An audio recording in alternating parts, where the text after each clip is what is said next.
Salut les cathos, aujourd'hui nous sommes le 23 octobre et nous fêtons le très saint Rédempteur.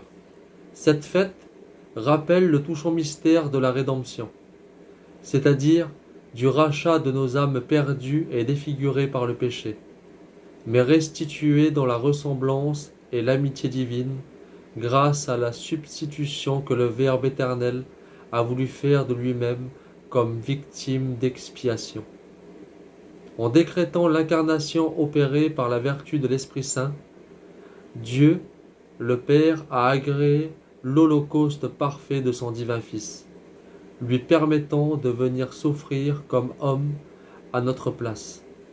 Dieu, en effet, a tant aimé le monde qu'il lui a donné son Fils unique, afin que tous ceux qui croient en lui ne périssent pas, mais aient la vie éternelle.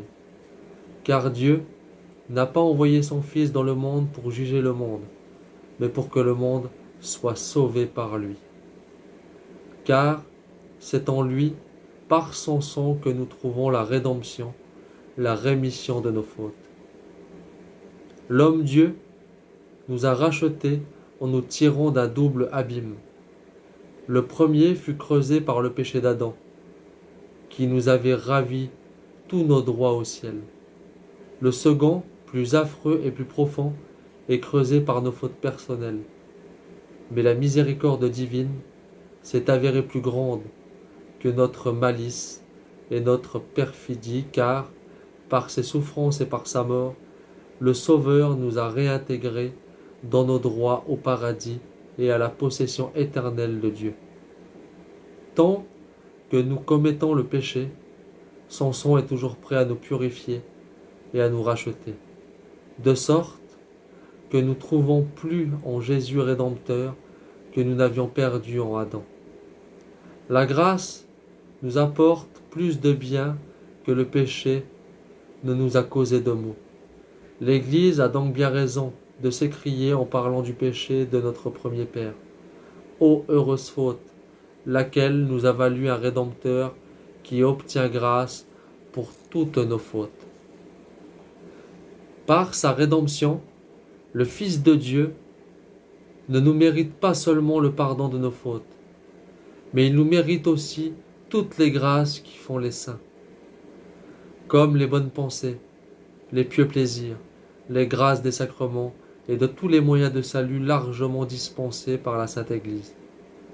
Notre Rédempteur aurait pu nous racheter et nous procurer tous ses biens par un seul de ses soupirs. Mais il a voulu subir tous les opprobres et toutes les douleurs. Il a voulu donner tout son sang et renouveler son sacrifice tous les jours sur tous les autels du monde. Cela afin de nous témoigner plus d'amour et pour ôter tout prétexte à notre lâcheté.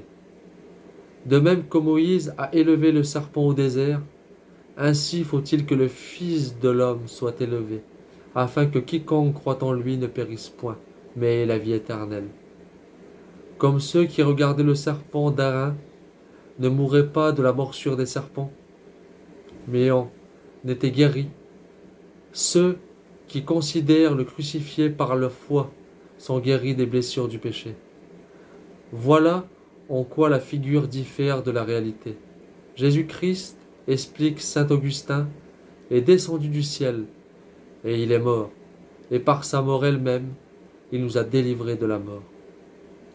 Le titre de Rédempteur proclame bien haut combien nous devons aimer Dieu le Père, lui qui, dans son ineffable charité, a daigné livrer son Fils bien-aimé pour nous racheter de pauvres esclaves. Après un dévouement si divin, pourrions-nous hésiter à lui sacrifier tous nos biens, notre corps, nos esprits, notre cœur, enfin tout notre être? Comment ne pas aimer le Fils de Dieu, qui a bien voulu se livrer à la mort ignominieuse de la croix pour nous sauver, nous, ses ennemis?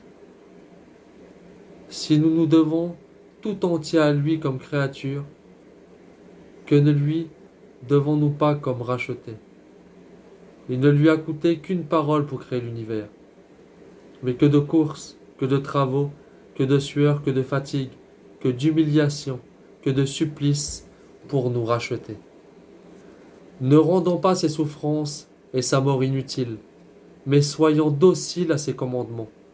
Travaillons sans relâche à notre salut et à celui du cher prochain. Que Dieu vous bénisse et à plus les cathos!